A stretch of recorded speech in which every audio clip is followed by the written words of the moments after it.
have a duplicate of my tote bag fabric that I'm going to attach a button right in the middle of. The first thing I need to do is get my machine set up. So I'm going to look in my removable storage compartment and find my darning plate. So this is what the darning plate looks like. It's gray and it's sort of translucent. The darning plate is going to cover the feed teeth or the feed dogs, and it's going to prevent the machine from grabbing the fabric and moving it like it would normally when you're sewing, so that the fabric stays in one place and we can attach the button just stationary.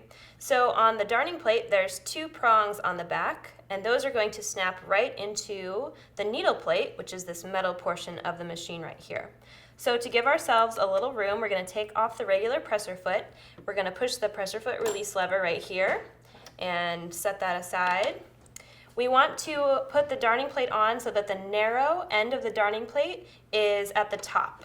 So we're going to snap those little prongs right into the holes. And now we're going to hold onto the upper thread with our left hand and use it to pull up the bobbin thread, just like we did when we were threading. And you want to be extra sure that the darning plate hole is lined up with the needle plate hole, and this is a good opportunity to test that carefully by hand cranking as opposed to just sewing. You definitely want to make sure that those are lined up with each other. To sew on a button, there's a special presser foot for that, and that is the button sewing foot. So we're going to go ahead and attach that.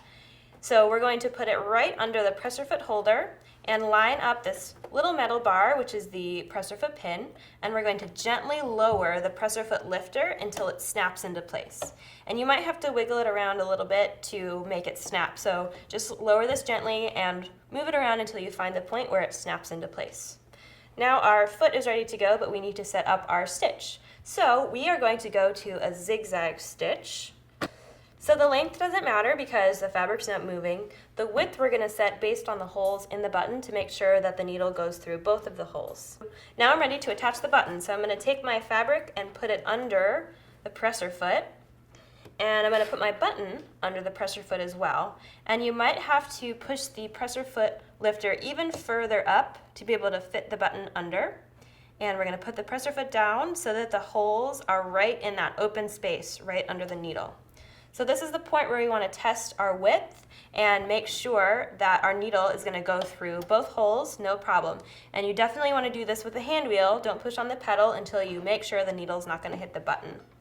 So I'm going to hand crank through the stitch on one side and the stitch on the other. So my needle cleared and went through both holes. If it didn't, I would adjust the width until it did.